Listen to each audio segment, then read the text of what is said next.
Hello everyone, welcome to my YouTube channel. So in today's video, I want to talk to you about 4 steps on how to become a private lender. Now, before we dive in, I want to share with you what I mean by when I say private lender. Essentially, I mean investing in private mortgages. So what that means is you lend money, but that is secured against actual real estate in the form of a charge or a mortgage on a title of the property. Now, most people typically consider this as a safer option because it is secured against actual properties in areas you usually know well. And this has been a really interesting topic of discussion for the last few years, especially when it comes to the real estate community, because it gives stable returns. People love getting the returns here as they're much higher than a typical GIC or your savings account. The second reason why a lot of people use this is actually when they have HELOCs sitting on their home which are unused, they try to take money out of it, invest it in private mortgages, and profit on the margin they get. Or the third most common thing they use it for is as a good place to invest their RRSP, TFSA, or other registered funds. So before I get started, I want to do a basic introduction about myself. So, my name is Raghav Manchanda. I am the managing broker at Seven Lending. Since 2016, I've been working in this industry, and almost exclusively since 2017, I've worked just on private mortgages. So, there's a lot of exciting stuff I have to share about this topic for you. So, as we get started, I want to talk about step one: know your numbers and educate yourself about the market. And here's what I specifically mean you want to learn more about and the education you need before you dive in. So, number one is knowing your numbers. By specifically talking about numbers, I want you to look at your overall financial portfolio and think about these questions. How much money do you want to invest? How much time do you want to invest it for? What do you consider as a good return?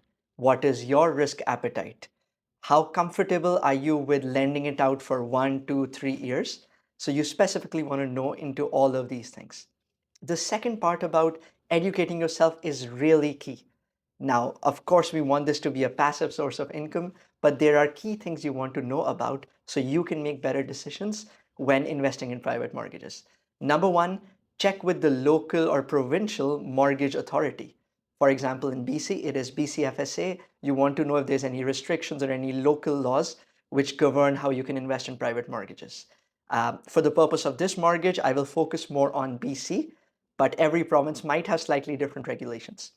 The second thing you want to know is you want to know about basic mortgage terms, things like an LTV. Now, an LTV stands for loan to value ratio. Most mortgage brokers or investors use this ratio to calculate risk. Here is a simple way to calculate it. So let's say you are investing in a 100,000 private mortgage. The homeowner who has come to you or the borrower has a property worth $1 million.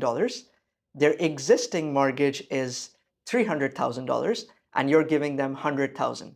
So in total, you're lending them 300,000 plus 100, which is 400,000 on $1 million property. So that's a 40% loan to value ratio. Uh, Based on this loan to value, most investors make decision on how much risk they want to take about a certain transaction.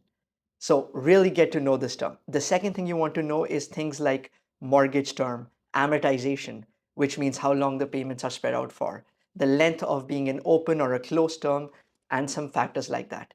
The best way to do that is watch my YouTube videos or give us a call, and I'd be happy to walk you through it. Outside of that, the other questions you want to ask yourself is, A, what areas am I comfortable with? Do I want to stick to where I live? So I get a lot of investors who are living on the island and they want to just lend on the island. I have some investors who live in Kamloops or Kelowna, but they're okay with investing money across BC. So look at areas you would be comfortable with, how much value you think you'd be comfortable with in going there. But these are questions you really have to ask yourself. What my personal recommendation is, go with areas you know well, where in case there is a problem, you know you can eventually get out of the loan. So good at high marketable properties. So a great example for that is being in lower mainland, places like Kelowna, or being on the island. The other thing you want to know is what kind of properties you want to invest in. Now, for most beginning investors, I recommend sticking with single family homes in places like lower mainland and focusing on residential.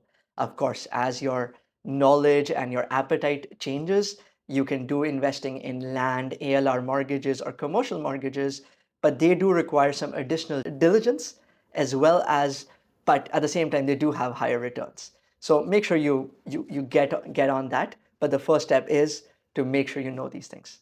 Step two is to find and surround yourself with amazing professional people who know what they're doing.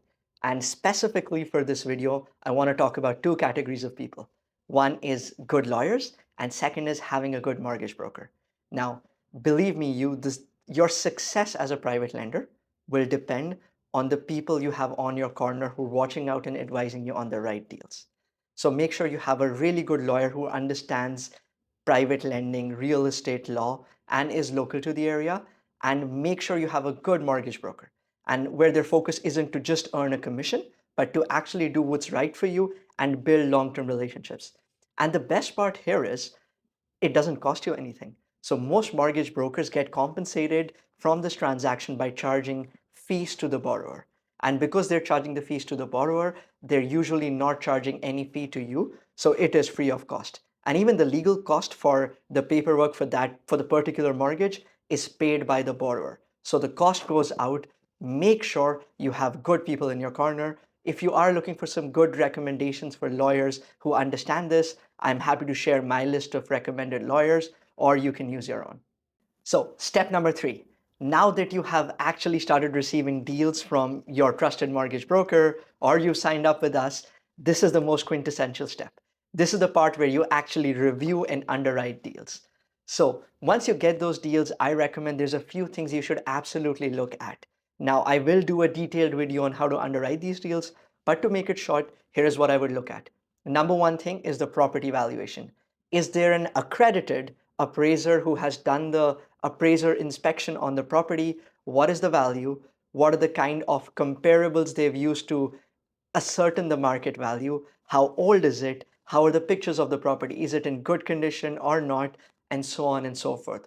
But making a decision on how good the value is key to your success, because this is what will protect you. The other thing you can also do is look at the city assessment. Now in BC, luckily, we have BC assessment, which is a public, which you have public access for. So you can log into and look into value of almost any residential property in BC. So that is usually a good indicator of how accurate the appraised value is. The other things you want to look for and do a common sense check is, what is the purpose of funds? How are the client going to afford the payments? Are the payments affordable for them? What is the exit strategy? Does the exit strategy actually make sense? So, if you have someone who's saying, hey, we're borrowing money to consolidate debts, but there's no exit strategy, you want to know what the exit strategy is, because that is how you will eventually get out of the loan. So common exit strategies for private lending are them improving their credit and refinancing with a bank, selling the property, or expecting money. Maybe they've won the lottery, maybe they're expecting a settlement, or various other things like that. But you really want to pay attention to that. The other thing you can look at is their credit history or the credit bureau, see how their credit score is. One thing I always look at is what has their history been or previous or existing mortgages, because sometimes that's a good indicator of their sentiment.